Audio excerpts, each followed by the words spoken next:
करू सुरुवात करू। आज सातारा जिल्हा परिषदेच्या विषय समित्यांच्या सभापतींच्या निवडणुकीचा कार्यक्रम निर्धारित होता। या संदर्भात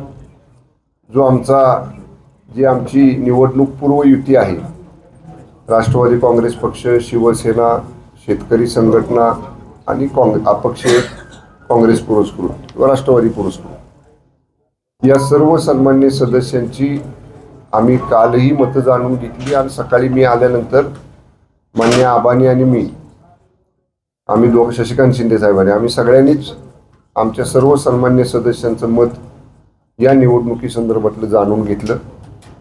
कारण 20 तारखेला जिल्हा परिषद अध्यक्ष उपाध्यक्षाची निवडी झाल्यानंतर सगळे सन्मान्य सदस्य हे आपापल्या मतदारसंघात होते।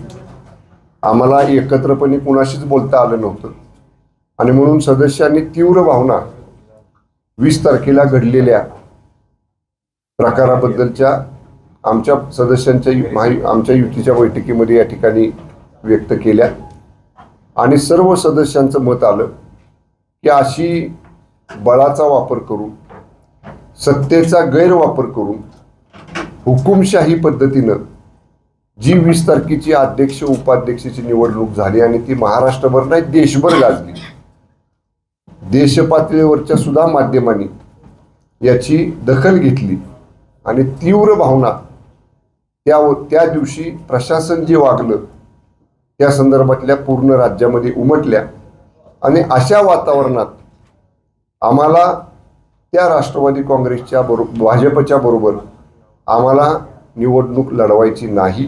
आमचा या संदर्भातला तीव्र निषेध आहे आणि आम्ही कोणत्याही परिस्थितीत या निवडणुकीत सहभाग घेऊ इच्छित नाही। आणि मग शेवटी आबांनी, मी, संजूबाबांनी, नितीन काकांनी, शशिकांत शिंदे साहेबांनी आम्ही सगळ्यांनी सदस्यांच्या भावनांचा सारासार विचार करून त्यांच्या विचारांशी आम्ही सहमती दर्शवली आणि माननीय सदस्यांनी सांगितल्याप्रमाणे या निवडणुकीवर राष्ट्रवादी काँग्रेस, शिवसेना, शेतकरी संघटना आणि अपक्ष या सगळ्यांनी मिळून या निवडणुकीवरती आज बहिष्कार टाकलेला आहे। या पार्श्वभूमीवर आपण पाहिलं असेल की काळ्या फिती लावून जिल्हा परिषदेत आमचे सर्व सदस्य गेले। सभागृहामध्ये त्यांनी तीव्र शब्दात 20 तारखेच्या घटनेचा आणि एकूणच सगळ्या बाबींचा या ठिकाणी जाहीर निषेध केला। एवढंच नाही तर यशवंतराव चव्हाण साहेब, लोकनेते बाळासाहेब देसाई साहेब, किसनराव राभा या सर्व दिग्गज, माननीय लक्ष्मण तात्या, श्रीमंत रामराजे, ह्या सगळ्या दिग्गजांच्या विचारांचा असणारा हा जिल्हा, यशवंत विचारांचा असणारा हा जिल्हा, या जिल्ह्यात पहिल्यांदा जिल्हा परिषद किंबहुना लोकल बोर्ड आणि त्यानंतर जिल्हा परिषद स्थापन झाल्यापासून जिल्हा परिषदेचे सदस्य काळ्या फिती लावून पायऱ्यांवर बसलेत, हा प्रसंग सातारा जिल्ह्याने पहिल्यांदा पाहिला। त्यामुळं या संदर्भातल्या भावना या आमच्या युतीच्या, आमची जी युती आहे पीपल अलायन्स, त्यांच्या तीव्र आहेत आणि म्हणून आज आम्ही आमच्या सदस्यांनी या निवडणुकीवरती बहिष्कार टाकला।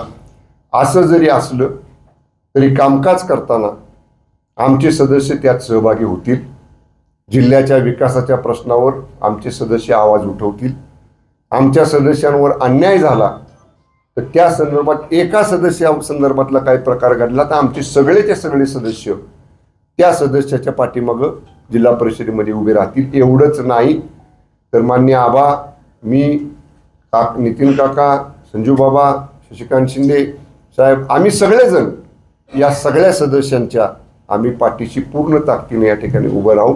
आम्ही या व्यासपीठावर बसलेले सगळेजण हा जो प्रकार 20 तारखेचा घडला त्याच्यात वेगवेगळ्या वेळी आम्ही आमच्या भावना व्यक्त केलेल्या आहेत। आजही आमच्या त्या भावना तीव्र आहेत। त्यामुळं आमच्या सदस्यांचा जो निर्णय होता त्या निर्णयाशी आम्ही जिल्ह्यातले नेते म्हणून आमच्या युतीचे आम्ही संमती त्याला दर्शवलेली आहे। आपले काही प्रश्न असतील तर आबा बोलतील, 1 मिनिट बोला।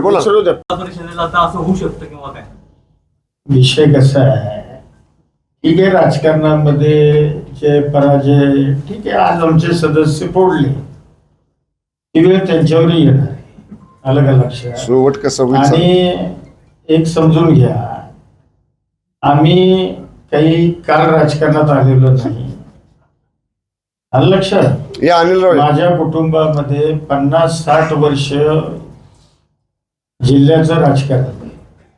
त्यामुळं याचं उत्तर आम्ही 100% दिल्याशिवाय राहणार. संदीप तुम्ही पक्षात एकटे पडला असं दिसते, तुमच्या बाजूला राष्ट्रवादी उभे राहिले. कोण म्हणतं?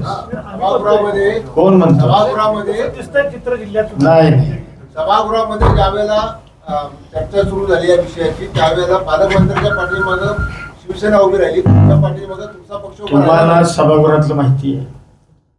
वरच्या परिषदेमध्ये काय बघितलं तुम्ही? परिषदेमध्ये या चर्चेची सुरुवात ही शिवसेना आणि राष्ट्रवादीच्या आमदारांनीच केली, पालकमंत्र्यांनी, आम्ही दोघांनीच केली. आणि त्याच्यानंतर आम्ही दोघं बोललो आणि मग त्याला रोलिंग दिलं गेलं. बरोबर एनसीपीचे आमदार बोलले ना परिषदेमध्ये, बोलले त्यामुळे तुम्ही जे म्हणताय ते पूर्ण चूक केली. बघा आमचे या खोडकेंचं पहिलं नाव काय? निषेध नोंदवला नाही, शिवसेनेत नोंदवला रस्त्यावर. एक मिनिट, कराडला जे आंदोलन झालं ते आंदोलन सर्वपक्षीय झालं. आमचे पदाधिकारी सेनेबरोबर होते. आम्ही दोन्ही पक्ष, काँग्रेस, आम्ही एकत्रित आंदोलन केलं. कराड अनिल देसाई असतील किंवा तुमचे सदस्य संदीप मांडवे, हे दोघं पोटतिडकीने 20 तारखेपासून भांडतात ह्या विषयासाठी. पण राष्ट्रवादीचा कुठलाही कार्यकर्ता यासाठी रस्त्यावर उतरला आम्हाला पाहायला मिळालं नाही. ऐका माझं, कराडलाच फक्त आंदोलन झालं. कराडच्या आंदोलनामध्ये आमचे कराडचे एनसीपीचे कार्यकर्ते त्या आंदोलनामध्ये सहभागी होते. विषय नंबर 2, संदीप मांडवे आणि अनिल देसाई यांच्या बाबतीत जे प्रशासनाने केलं, या संदर्भामध्ये आम्ही कोर्टाची लढाई, कोर्टामध्ये जाऊन कोर्टानं त्या मंडळींवर, प्रशासनावर ताशेरे ओढलेले आणि या दोघांचा आम्ही जामीन मंजूर करून घेतला. एनसीबीची आम्ही सगळी मंडळी, सेनाही आमच्या सोबत होती. त्यामुळं तुम्ही काहीतरी चुकीच्या पद्धतीचं काहीतरी तुम्हाला समज झालेला आहे, असं काही नाही. राष्ट्र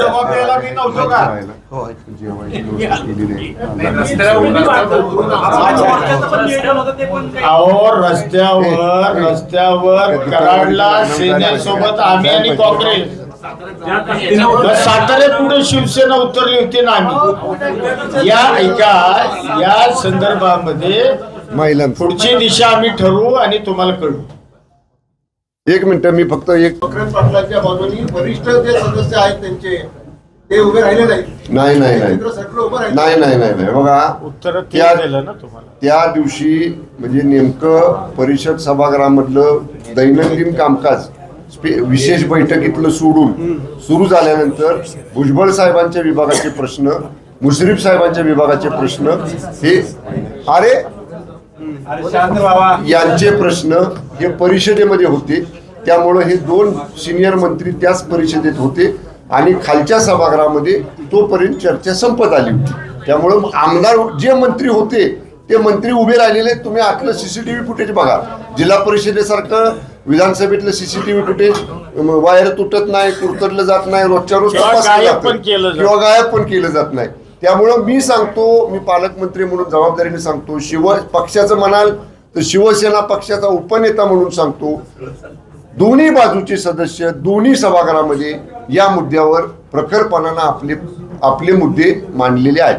सुनेत्रा पवारशी काय चर्चा झाली? म्हणाला होता की जरी सुरुवात केली, शेवट तुम्ही करणार आहात. एवढ्यावर शेवट नसतो.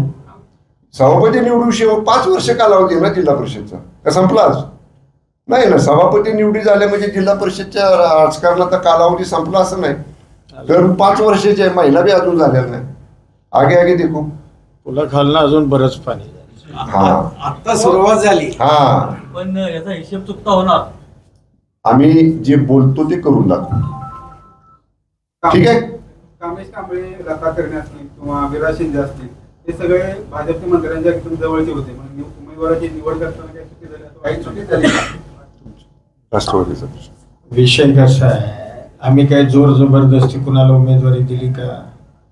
त्यांनी आमच्या पक्षामध्ये प्रवेश केला, मुलाखती दिल्या. मुलाखती दिल्या, अधिकृतपणानं त्यांच्या मुलाखती आम्ही घेऊन त्यांची उमेदवारी अंतिम केली. आणि आता ज्यांनी पक्षाच्या विरोधामध्ये ज्यांनी भूमिका घेतली त्याच्यावर कायदेशीर कारवाई होणारच आहे. आमदार महेश शिंदेच्या बाबतीत काय? या संदर्भामध्ये 20 आणि 21 तारखेला जिल्हा परिषद 20 तारखेला जिल्हा परिषद अध्यक्ष उपाध्यक्ष निवडीच्या वेळी आमदार महेश शिंदे साहेबांच्या नेतृत्वाखाली ज्या 2 सन्मान्य सदस्यांना आपण AB फॉर्म दिलेले होते त्याचा विस्तृत अहवाल पक्षाच्या मध्यवर्ती कार्यालयामध्ये विशेषतः मान्य नेते मान्य उपमुख्यमंत्री शिंदे साहेबांच्याकडे माझा गोपनीय अहवाल मी सादर केलेला आहे. आता या संदर्भातला निर्णय मध्यवर्ती समिती आमची शिस्तपालन समिती जी आहे पक्षाची त्या मध्यवर्ती शिस्तपालन समितीची बैठक होईल. त्या अहवालावरती चर्चा होईल आणि नियमाप्रमाणे ज्या त्याला स्टेप्स आहेत त्यानुसार पक्षाच्या शिस्तपालन समितीमधनं या बाबतीतला निर्णय घेतला जाईल. संपवायचं नाही ना प्रश्न कोणाचे? शक्तीपीठ जे आपल्या जिल्ह्यातून जात आहे आता लोकशाही मराठी ऐका पहा जागरूक रहा.